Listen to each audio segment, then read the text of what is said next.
Very good. Welcome to Lighthouse Baptist Church on this Thursday night. It is sunny Panama City, Florida. I mean to tell you, it wasn't. Well, it's not sunny right now. It's dark now, but it was sunny. It was nice and sunny after the crazy storm went through.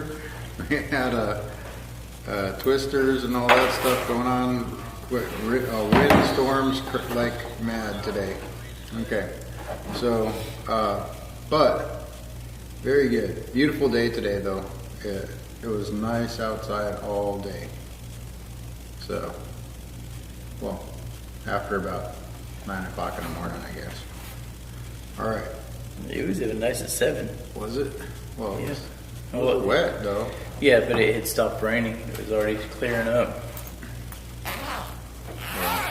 Yeah, but it was 6:45. They had tornado warnings. Yeah. Well, it was about 6:20, 6:30. It was pouring cats and dogs, and then I guess 6:30, it wasn't raining at all.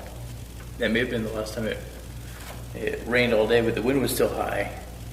But it was funny. We had somebody called in to work, and they lived 3 streets over from a guy who showed up. He was like, "The roads are terrible. I can't make it."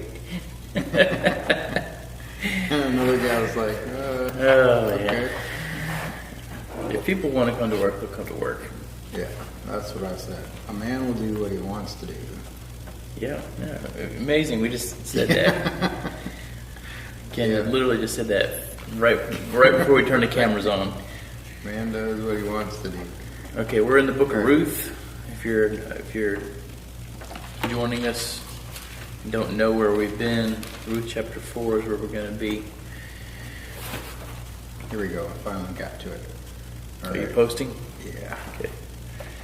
All right.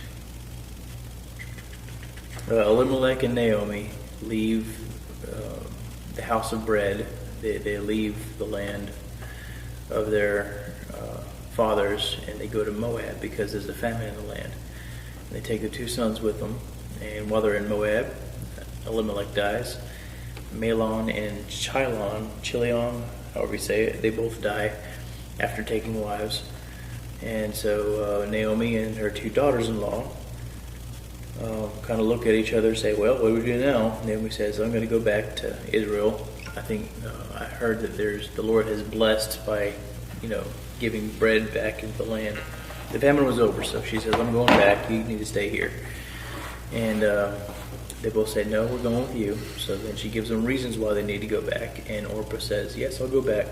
Ruth says, "No, wherever you go, I'm going to go. Wherever you live, I'll live. Wherever you die, I'm going to be buried there. And your people are going to be my people, and your God's going to be my God." So Ruth was a blessing. She went back with her mother-in-law, even though they were both kind of broken and empty and bitter. The story turned pretty quickly. I don't know if Ruth was ever really actually bitter, but Naomi was definitely She bitter. said she was bitter. Yeah. Yeah. Ruth was It doesn't record Ruth saying anything. She doesn't have an attitude except for to obey. Whatever Naomi says is basically the last words of Ruth recorded in chapter 1 is, "I'm going to go with you, and your God's going to be my God." Yeah. Contrition. She's like, "You know what? I believe, and that's what I'm going to do." But she didn't have anything. Right. She was destitute, basically. So.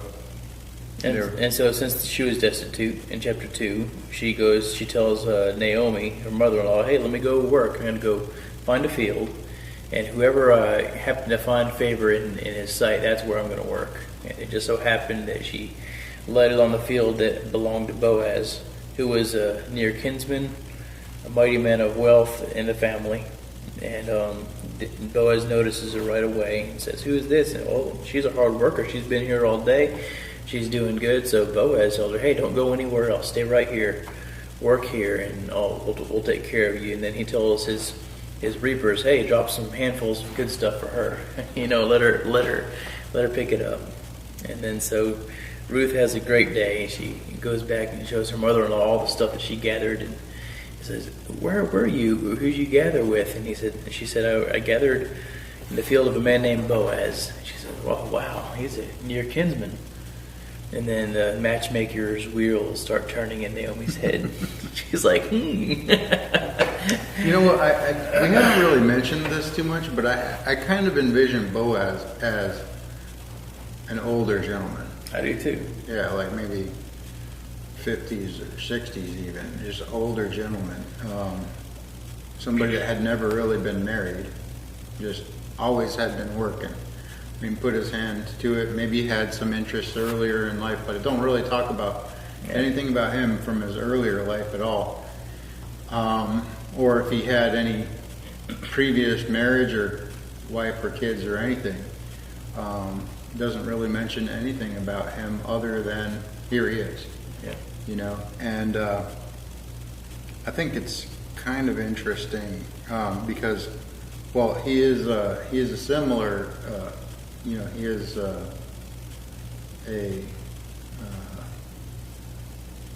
an example of Jesus, you know, He's as far as a type of Jesus, you know, and he's a redeemer, like an older brother. Like Jesus is the firstborn among many, you know, and basically all of us can avail of him and go to him, you know, and this is the kind of character that Boaz is. He's just there, and people are, you know, in his house taking nourishment and, you know, going to his fields and, you know, reaping things and stuff. And what God is the provider, right? He's the one that provides everything. And if you're reaping anything, it's God's provision that you're reaping, you know. But Jesus is like our brother who tells us what to do. I seen this movie once called Faith Like Potatoes. Really good movie. You should see it. But the point was that this farmer in South Africa thought that, you know, felt like God was telling him to plant potatoes, and so he planted potatoes, and they had kind of a drought for the season, and they didn't know if it was going to be any kind of a harvest, you know. But when the harvest came, they had like lots of potatoes. Like they had plenty of potatoes, and they made a very good profit. You know, so it's like you can't see a potato because it's under the ground. You know, it's a root. You know, so it's like it's invisible. Well, the way I think of it is, you know, Jesus is available for all of us. You know, and he tells us sometimes what we should do, and we got to listen, and if we obey what he says, then he can give 100-fold or 50-fold or whatever the case is. But sometimes it doesn't seem like it makes sense to obey what you know we're getting from him to do. But anyways, so Boaz was a farmer, and farmers, they act on faith all the time. When I was in North Dakota, I was in a conversation with about 3 or 4 farmers sitting around, you know, at a little cantina, you know, having a lunch, and I found out like they go out and they borrow like $40,000 in the spring to go put these crops in, and basically if they don't get their if the crops don't come in the way they expect them to, they might just barely break even, or you know, not, you know, or they can possibly make a lot of money. You know, so the thing is their crop going to be worth a lot of money at the end of the season, or what? You know, so faith is a really big issue with farmers, and you know, it's one of those things. But you know, so we're talking about Ruth here, and the whole thing about Ruth. I try to bring it back here to Ruth and Naomi and Boaz. But Boaz is a character. He's just there. They don't give any history about Boaz, really. So I kind of envision him as an older gentleman. And now this young girl, and I wouldn't call her a young girl, but she's a young lady, let's call her, because she's, old enough to have been married, and presumably been with Naomi for several, years, or known each other for a while. And, but she's still a young woman, and she comes to work, and she comes to do the things that she needs to do in order to provide. And she's paying attention to the duties that she has. And, she's a Moabitess, and she's from another, obviously from another country and, culture and all that, but she's willing to, she's willing to do what she has to in the land that she finds herself in. That's why, I don't have a problem with people coming into our country. We were talking about, immigration just a few minutes ago, but if people come into our country, to work and to do what they need to do to survive and maybe, get ahead and make some success in their life, I don't have a problem with that. But, it's the social things, like for instance, somebody coming like Ruth, for instance, here, not going to be accepted into the congregation of, the assembly of the church, because she's an outsider. She's going to be welcomed into the place of the Gentiles, and that's it. There's different sections into the temple, and the place of the Gentiles that anybody can basically come to, as long as you, basically meet the requirements to go in there. But you don't meet the requirements to go in to the temple where, the people that are born here are able to go into. And you definitely don't get to go into the section where the men are, and you don't get to go into the holy place or the Holy of Holies, obviously. So those are places where only certain people get to go at certain times. And so, so she's going to be basically on the outside, but still welcomed into the community, And God says to remember those who sojourn among you, because you were a sojourner in the land too. Have mercy on them and have compassion.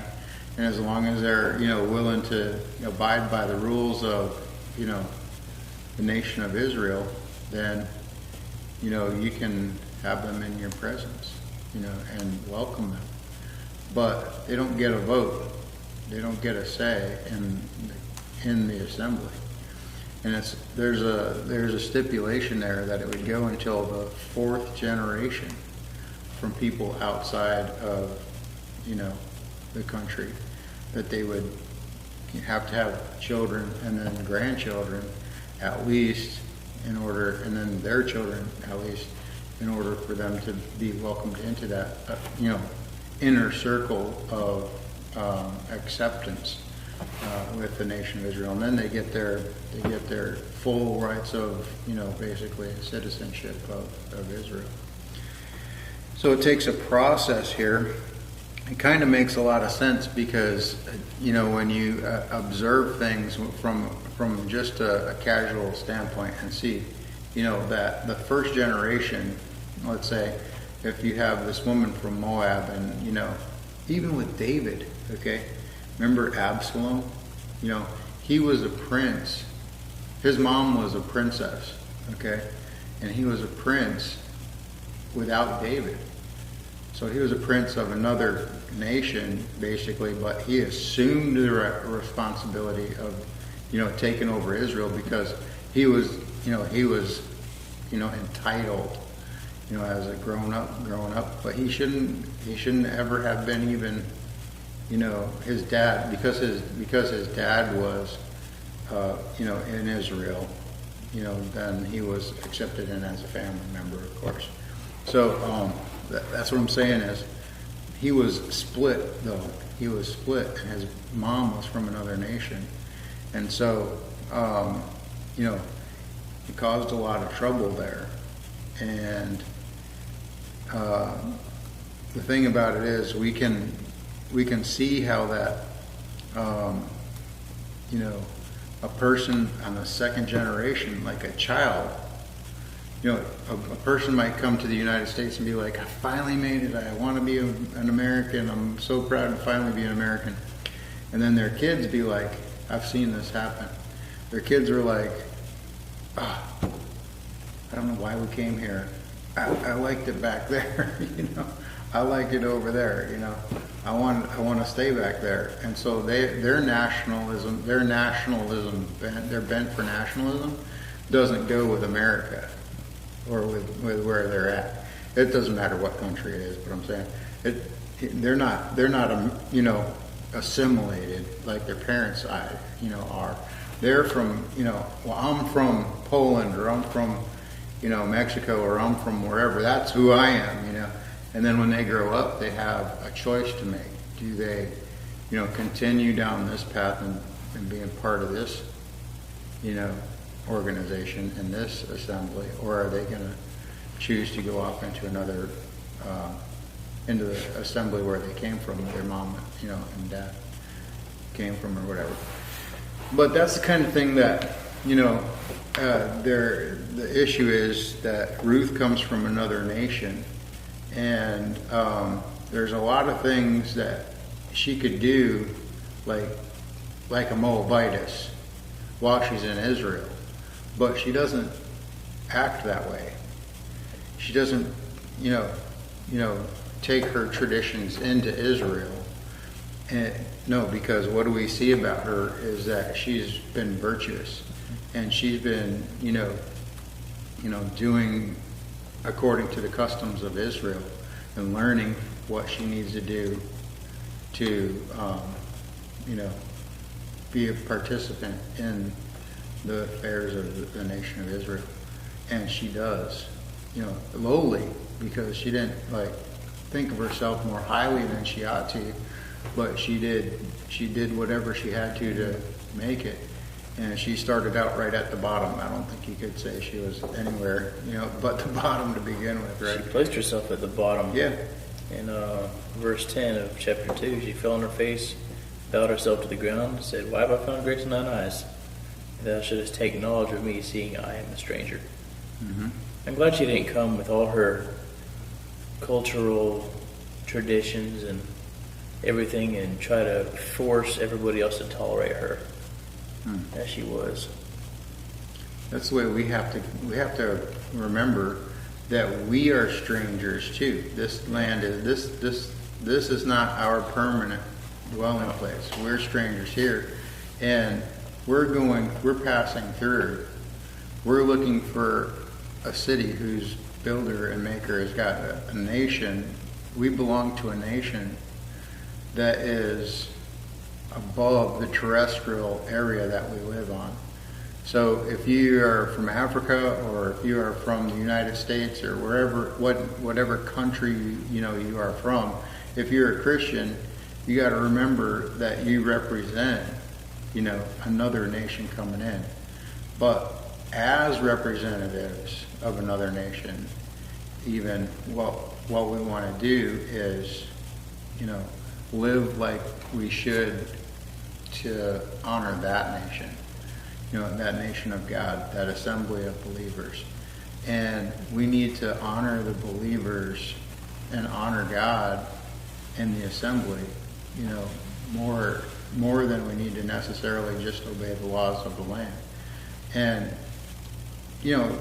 there are some things that Ruth could have been doing, let's say, that are just, like they would expect her to behave that way because she is Moabitess, and then she could say, oh, we know she's Moabitess, that's why she behaves that way. But no, she's honoring the higher of the nations and the God of the nation of Israel. So we want to honor our God and remember Him, no matter together as a people, because we are Christians.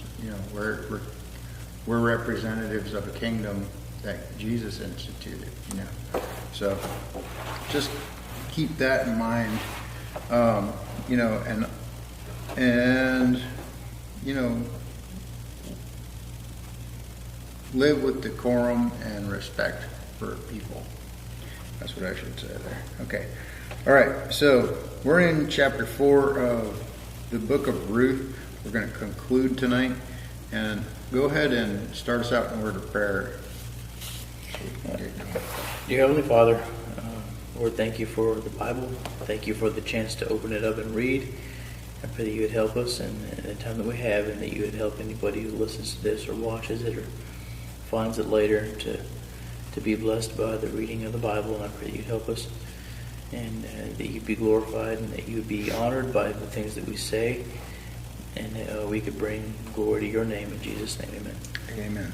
All right, so Ruth chapter 4, verse 1 says, Then went Boaz up to the gate, and sat him down there. And behold, the kinsman of whom Boaz spake came by, unto whom he said, Ho, such a one, turn aside, sit down here. And he turned aside and sat down. And he took 10 men of the elders of the city, and said, Sit ye down here. And they sat down. And he said unto the kinsman, Naomi, that is come again out of the country of Moab, selleth a parcel of land, which was our brother Elimelech's. And I thought to advertise thee, saying, Buy it before the inhabitants, and before the elders of my people. If thou wilt redeem it, redeem it. But if thou wilt not redeem it, then tell me, that I may know, for there is none to redeem it beside thee, and I am after thee. And he said, I will redeem it. Then said Boaz, What day thou buyest the field of the hand of Naomi, thou must buy it also of Ruth the Moabitess, the wife of the dead, to raise up a name of the dead upon his inheritance. And the kinsman said, I cannot redeem it for myself, lest I mar mine own inheritance. Redeem thou my right to thyself, for I cannot redeem it. Now this was the manner in former time in Israel concerning redeeming and concerning changing. For to confirm all things, a man plucked off his shoe and gave it to his neighbor, and this was a testimony in Israel. Therefore the kinsman said unto Boaz, Buy it for thee. So he drew off his shoe. And Boaz said unto the elders and unto the people, all the people, Ye are witnesses this day that I have bought all that was Elimelech's, and all that was Chilion's and Mahlon's of the hand of Naomi. Moreover, Ruth the Moabitess, the wife of Mahlon, have I purchased to be my wife, to raise up the name of the dead upon his inheritance, that the name of the dead be not cut off from among his brethren, and from the gate of his place. Ye are witnesses this day. And all the people that were in the gate and the elders said, We are witnesses. The Lord make the woman that is come unto thine house like Rachel and like Leah, which two did build the house of Israel, and do thou worthily in Ephrathah, and be famous in Bethlehem. And let thy house be like the house of Pharez, whom Tamar bare unto Judah, of the seed which the Lord shall give thee of this young woman. So Boaz took Ruth, and she was his wife. And when he went in unto her, the Lord gave her conception, and she bare a son. And the woman said unto Naomi, Blessed be the Lord, which hath not left thee this day without a kinsman, that his name may be famous in Israel. And he shall be unto thee a restorer of thy life, and a nourisher of thine old age. For thy daughter-in-law, which loveth thee, which is better to thee than 7 sons, hath borne him. And Naomi took the child, and laid it in her bosom, and became nurse unto it. And the women, her neighbors, gave it a name, saying, There is a son born to Naomi. And they called his name Obed. He is the father of Jesse, the father of David. Now these are the generations of Pharez. Pharez begat Hezron, and Hezron begat Ram, and Ram begat Amminadab. And Amminadab begat Nahshon, and Nahshon begat Salmon. And Salmon begat Boaz, and Boaz begat Obed. And Obed begat Jesse, and Jesse begat David. And that's the end of Ruth. Yeah, it's a kind of abrupt ending, isn't it? It is. Yeah. That's it. Right, but it does kind of wrap everything up, and it does tie up the loose ends. Yep. Okay, so, alrighty. Basically, it's a happy ending. But it's kind of a strange tradition that they had. Here, you want my shoe? Which one the shoe? That's what I'm wondering. Was it the kinsman that gave Boaz the shoe? I don't know. It seems like they exchanged shoes because one guy would be without a shoe. Yeah, I don't. That's a very strange. Back in that day, you know? Very strange tradition. I'd like to know a little bit more about that. Yeah. Well, I'm thinking you have to get into a traditional expert to find out a little bit more about that. They had a lot of cool things, though. I mean, yeah, covenants and stuff like that were pretty cool. But I don't know why the shoe thing it was just a custom in the land, I guess. Yeah. But anyway, so they all sat down at the gate, and you see Boaz sitting at the gate. He was like, "Okay, we're gonna get this done today." He was watching for him. Hey, there he is. Hey, and you know what? You notice that they said brother. You know, our brother. You know, male. So I wonder if they were actually both, they must both been family members. But I used to think they were kind of distant family. You know, Boaz was kind of obviously more distant. But maybe it was like this guy was just an older brother, or cousins, or something. Yeah, they all knew who Elimelech was, apparently. Yeah. So they realized that. I thought maybe they were brothers because of the way he said it, though.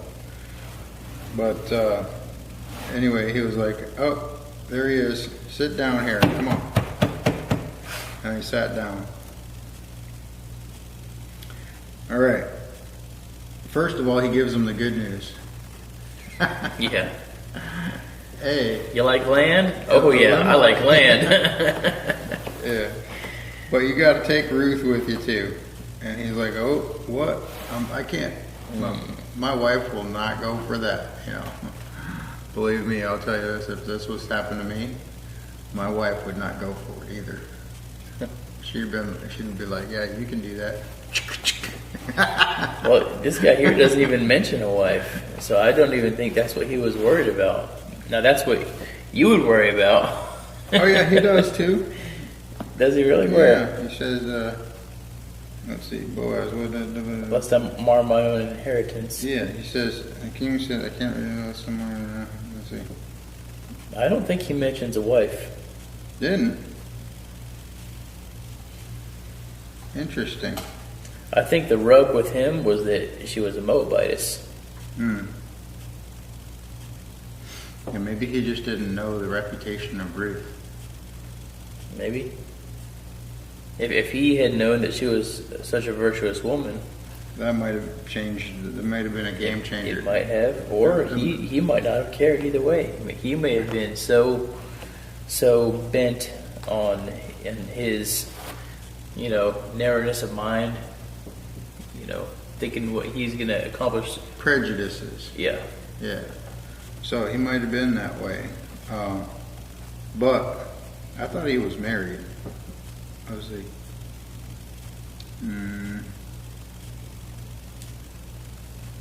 Well, even if he was, you got to remember that in this day, it's normal for people to have more than one wife, anyways.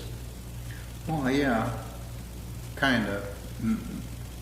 I don't know how. In fact, they mentioned, when they pronounced a blessing on their marriage, they said, "Hey, may this woman be like Leah and Rachel, who were both wives of the same husband." Interesting that they only mentioned Leah and Rachel, even though that's only 6 or 8 of the 12 tribes. They both had handmaids that they used. Yeah. But both of the handmaids that bore children to Jacob, they bore them to Leah and Rachel. So I think they were legally Leah's and Rachel's sons, I think. another custom that we're not really very good at. Okay, so Well, do you want to know something interesting? In Genesis 50, whenever Jacob gives a blessing to the 12 sons, he gives Leah's first. He doesn't go in order. He gives Leah's, interesting. and then he gives the 2 handmaids, and then he gives Rachel's. Makes sense because Joseph was the last one. Yeah. And Joseph was older than Benjamin, but he didn't go Joseph, Benjamin. So he didn't go in any order that you would think he would have gone in. I was going to say something about that too. But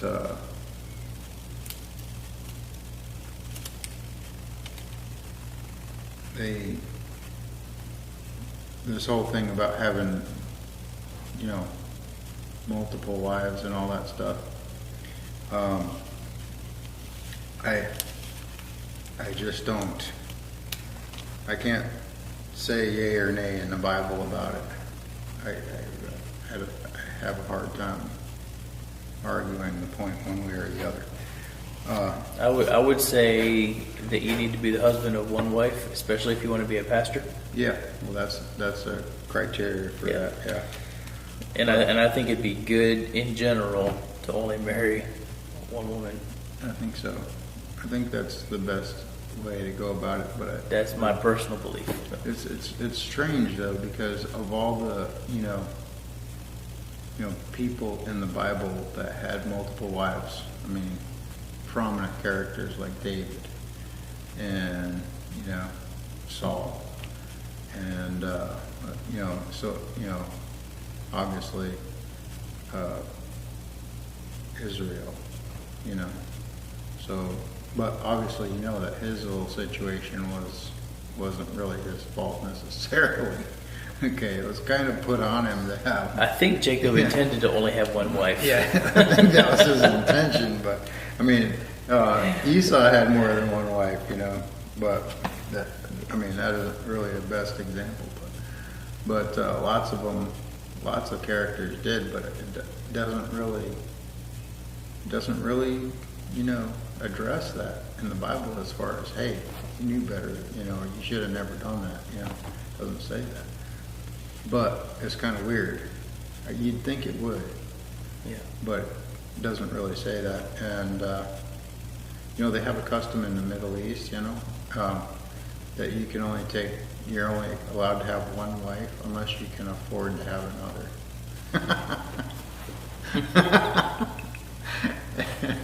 Anyways.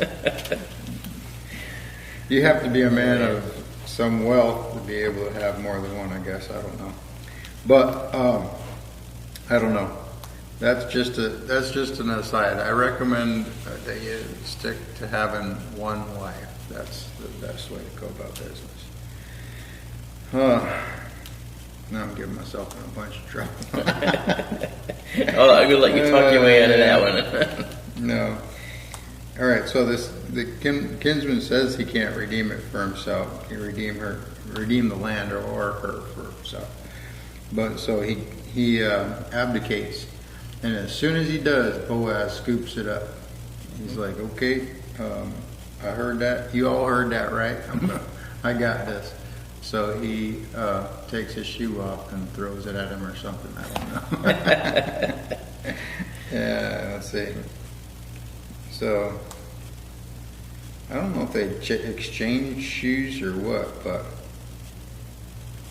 Well, it says a man. Hey, you know what? He probably just took off a shoe and gave it to him. Boaz probably just took off a shoe and gave it to him. Maybe the other way around or whatever. But I'm thinking because then he would have to go home and walk with one shoe, basically as a testimony, and have to buy a new pair of shoes.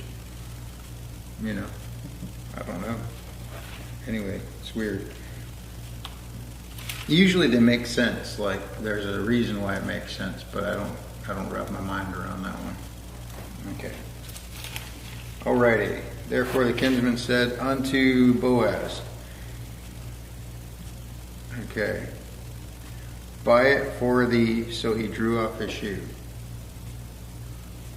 By the way, this has nothing to do with this. What? There's a movie called We Were Soldiers. It's based on true events. Mm-hmm. I don't know how much in the movie is true, though. Mm-hmm. And in the movie, the guy tells a story about how he came to be. He said his grandfathers met at a shoe store, and they were both veterans of wars, and one of them had lost their left leg and the other one had lost the right leg, and they had the same shoe size, so they went in the store and bought one pair of shoes and split it, and that's how their kids, married and everything, whatever, and then he was born all these years later. But so I don't know if that's a true story. It was in a movie, so I'm suspicious. I would think that's a really great story to make up for your kids. Your grandfathers met. Yeah. So I'm sorry, this whole shoe business just kind of messes with me. It's funny. All right, proceed. All right. Moreover, Ruth the Moabitess, the wife of Mahlon, have I purchased with a shoe. I guess for getting a wife, you might have. You getting a wife, you're giving up your shoe. Oh, man. A wife for a shoe, that's a good deal. Well, I had to give both my shoes. that's okay. You're going to inherit 40 pairs anyway. You probably won't be able to wear those. So. Hey, I may have only bought myself 2 pairs of shoes in the last 4 or 5 years. My wife buys all my shoes. She finds something for me and says, "Oh, well, yeah, try this. If it doesn't fit, I'll take it back." She spoils me. I have bought a couple pairs of shoes, but I go through them pretty quick. So, working out there on the roof or whatever. So, in the heat. And work boots. And my shoes, they stress. They carry around a lot of weight. So, they gotta deal with this. All right. All they that were in the gate, and the elder said, "We are witnesses. The Lord make this woman," and we talked about this, like Rachel and Leah, which two did build the house of Israel, and do thou worthily in Ephrathah, and be famous in Bethlehem. And let the house be like the house of Pharez, which I don't know that house very much. But were they talking about being fruitful, as in like a lot of children or something? I'm not sure. I don't know how many kids Pharez had. Let's see. But the mention of Pharez, you'd think would be an insult because of who his mother and father were. His mother, his father was also his grandfather. Well, that's true. You know what I mean? Well, kind of, not really. It was a bad situation. Yeah, kind of, not really. But but Judah was in his lineage. Yeah. So. Well, Judah was Pharez's father. Right. No, and well, Judah was like Obed's father. Boaz's great grandfather or whatever. In the house there of Pharez, yeah. Yeah. Now these are the generations of Pharez right there in verse 18. So we're talking about that same Pharez who is the son of Judah. Yes. So, matter of fact, how many generations is that? Boaz, Salmon 1, Nahshon 2, Amminadab 3, Ram 4, Hezron 5, and Pharez 6. So the 6th generation. From Boaz? Well, actually, yeah, from Boaz. So it'd be the 7th generation from Judah. So, just interesting, to know. But anyway, let's see. So Boaz took Ruth, and she was his wife, and they didn't waste no time. And when he went in unto her, the Lord gave her conception, and she bare a son. Didn't waste no time. The next, harvest, they already had a son. That quick. Praise the Lord. It happens pretty fast sometimes. And the women spoke to Naomi, Blessed be the Lord which hath left thee this day without a kinsman, which hath not left thee this day without a kinsman, and that his name may be famous in Israel. And he shall be unto thee a restorer of thy life, and a nourisher of thine old age, for thy daughter-in-law, which loveth thee, which is better to thee than 7 sons hath borne him. And I was trying to see who it was that said that, and it was the women that said to Naomi. The women that were standing by, they pronounced this, kind of. I'm guessing it's the same women, her neighbors, that named the child. I'm guessing. I would imagine that's exactly right. I don't know what Obed means. Worshipper. Huh? Worshipper. Worshipper. That's what my Bible says in the margin. Interesting. And they called his name Obed. So they had different ways of actually, granting names back then. Usually the names mean something, and it could have been like when your child is born and he's, born with a different color or something, like he's red or blue. They might call you blue, or they might call you red. But however they say that in Hebrew or whatever. But just kind of an interesting situation. If you're born blue, you don't want to stay that way very long. It means you can't breathe. Yeah. So, all right. So, hey, do you remember in chapter 1, whenever Naomi said to her daughters-in-law, "Don't follow me anymore. I mean, do you think I'm going to have another husband? I don't even have any prospects, to get married. And even if I did get married, do you think I'm going to have a child? And even if I did have a child, tonight, you going to wait for the child to be born and grow up and everything?" So it's funny that Naomi said things don't happen that fast. Yeah. In chapter 1. And then you get here, and this is kind of like a throwback to chapter 1. Things are happening pretty fast. Yeah. About as fast as they can. Yeah, really fast. So I just thought it was interesting the way Naomi was talking about how unlikely it was, and it was unlikely for her. Yeah, but it's not unlikely for God to do that for Ruth. It's interesting about the book because we had Boaz, a main character in the book, who had no introduction. He just was, and then we have this whole situation where they get married and all of a sudden the child's already born. So to me, when I'm hearing a story being accounted like this, I'm thinking this is a look back on this story, right? I mean, maybe even a generation down the road. Listen, I got to tell you about how this happened. Because you don't usually skip over 9 months of when your mom was pregnant, and you don't usually skip over the whole celebration of the wedding. If mom's going to tell you the story, she's probably going to tell you about the wedding. What kind of cake it was, and the celebration that they had. How much the wedding dress cost. Of course, she didn't know anybody there. Not really, but they're gonna have some kind of a recollection of how the celebration went, because I'm sure they're gonna have a little celebration. Maybe not really big, because she doesn't have a lot of friends. She didn't go to high school with a bunch of those people that were in the city.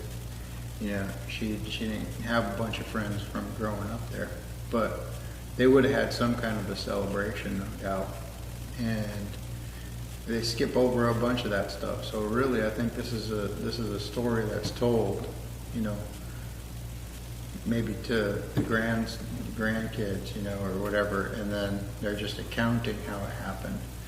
But and you can hear that in chapter 2, where it kind of like it says it introduces Boaz before he's in the story. they introduce Boaz in verse 1. And then verse 2, Ruth is telling Naomi, hey, I'm going to go glean corn, ears of corn. But she doesn't say, I'm going to go in Boaz's field. She didn't know Boaz at the time, but the author did. And the author is telling you ahead of time, hey, there's a character named Boaz you need to know about in this story. And then so it's narrated like that. Yeah, exactly. So it's like it's definitely a story that's told after the fact. Well, technically, every story in the Bible is told after the fact, but this one is specifically narrated that way. Well, I don't know about that. I mean, think about this. Was the Apostle Paul's trip entirely narrated after the fact? Well, I mean, after the fact, obviously, but during the whole... It's possible that Luke chronicled as he went. Yeah. It's possible that he started writing chapter 1 and chapter 2 and chapter 3 before the book of Acts was finished, if that's what you mean. Yeah, I can agree with that. Yeah.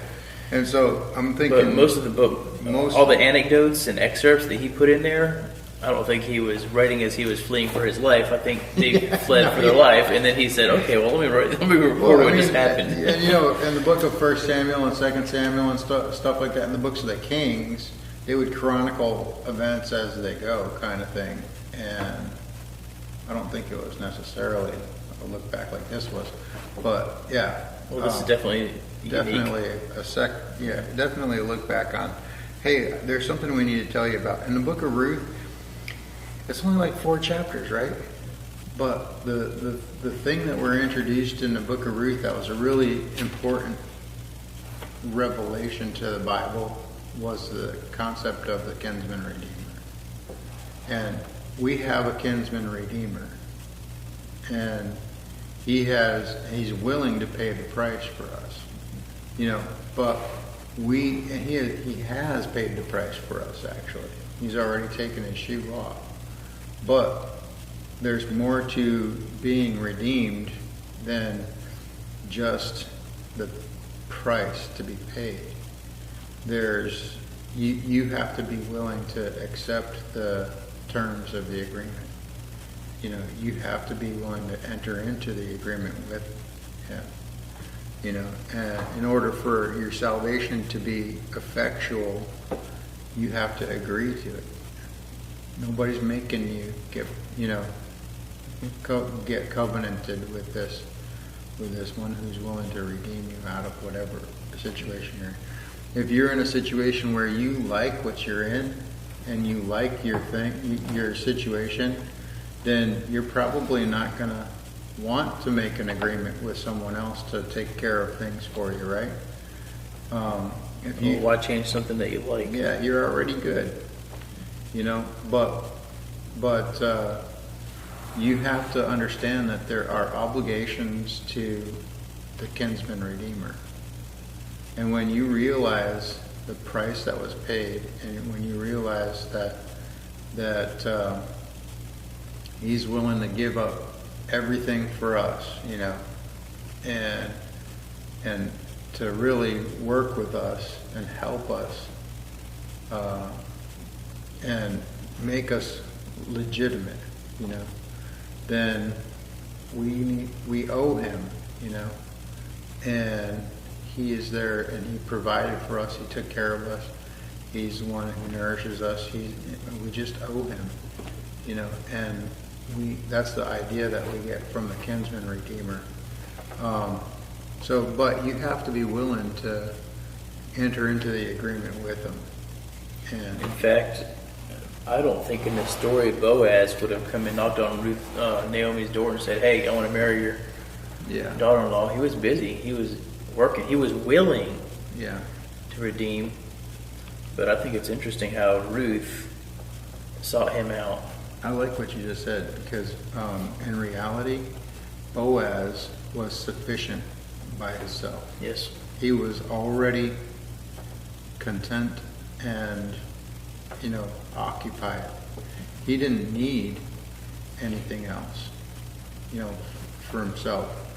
There's no mention in here that he was in need. There was a huge hole in his heart that it could only be filled by Ruth. Yeah. And her smiling face. And basically, the way the story is told, they don't even have time for a courtship or any kind of romance or a real developing love. It's business. What they had was a respect for each other. Yeah. And he had compassion on her because she had nothing, and he just knew that the obligation was there. If there was any hope for her to thrive in Israel, she needed a champion, and he was willing to be the champion. And of course, we all believe that Ruth and Boaz, were blessed and they had a great life together, but it doesn't really tell us anything about their life. And I'm sure there was a good relationship. I'm sure they loved each other very much, but biblically speaking, this was business. Mm-hmm. It was all about the raising up of an inheritance to the name of the dead, and it was about the redemption of the land back into the family. So, like you said, it doesn't really say much about what happened and how everything went after the baby, but the last we know, there was a baby born, and everybody's happy and pronouncing blessings upon everybody, and it ends on a good note, and I sure hope that that's the way it stayed, but we don't really know. I believe it. I have a feeling it was good. I have it on good authority. They did okay. Yeah. They enjoyed the rest of their, and they lived happily ever after. Okay. Wow. But until David came along, and I'm sure they were probably still alive back then because they lived a little bit. They lived pretty good length of time back then. But anyways, so the book of Ruth is concluded. We've learned some things out of Ruth and made some observations. I'm trying to remember which book. I might be wrong, but I think Ruth is the first book in the Bible that ends with the birth. I think every book of the Bible ends with the death, and Joseph died. Genesis ends with the death of Joseph. I'm not sure about Exodus. I know that Deuteronomy ends with the death of Moses. I think Joshua ends with the death of Joshua. Judges ends with death of the theocracy. Judges. Basically, I'm not sure if anybody specifically dies in the last chapter of Judges, but I know that there is. I think usually there is. Usually the judges die. But a whole lot of people were born and died in Judges. Yeah. But basically, Judges still doesn't end well. It says there was no king, and everybody just does that which was right in their own eyes. Basically, the way they were doing before the flood. Sounds like death, anyways. Yeah, it sounds like the pre-flood environment where everybody was just doing whatever they wanted. And then you get to Ruth, and it ends with a blessed birth.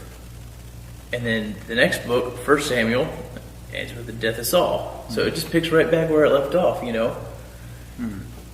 But Ruth is a special book here. Yeah. What we have is something good here.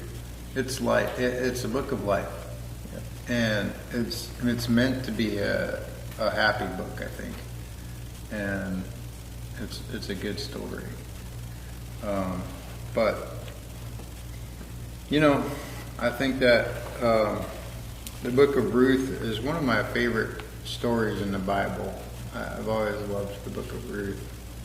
One thing, it was short and I could read it pretty quick, and I enjoyed reading it. I was like, oh wow, Boaz was a cool guy, but there isn't any wars or anything going on here. They had famine. Everybody had to deal with that. But, just a really good story. And I loved it. So, but I'm looking forward to the next book that we have to do. I hope everybody enjoyed it as we go through Ruth. Yep. So, all right. This Bible is full of good stories. This is not the last good story we're going to read. No, it's not. We're walking through the Bible together. It's been kind of a meandering of late, but we're walking through. And we're enjoying it. We're enjoying the scenery as we go. We're smelling the roses. At least today. All right, y'all. Thanks for coming tonight, and we'll get back together again on Sunday night probably. Okay. Sorry we were a little bit disjointed on this one Thursday, but it's okay because we had other things to do last night. So had business to take care of. So people to take care of.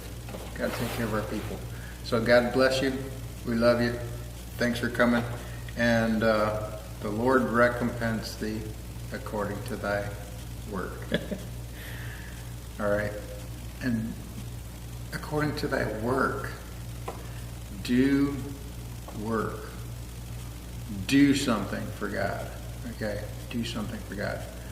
That's the challenge. And you can live powerfully or you can live blissfully, but we choose to be in the camp that lives powerfully. Know what you're supposed to do. Know what God tells you, and do what He says. Just as simple as that. You know, God loves God. You know what? There is two camps. You know, there are those that God loves and those that God hates. God is not just a God of love. Okay, God does have hate, and we don't want to tempt the wrath of God in our life. Jacob have I loved, but Esau have I hated. And why is that? Because Esau didn't choose to serve God. It isn't because God predestined Esau to be hated. Okay, it's because Jacob chose the blessings of God, and Esau chose the flesh, the blessings of himself. Yeah. And that's it. So think about that. Truly think about why you are here and what the purpose is of your life. And when you do that and you seek to honor God with your life and choose God, then He can begin to bless you, and you will experience a much better life. All right? So live powerfully with God.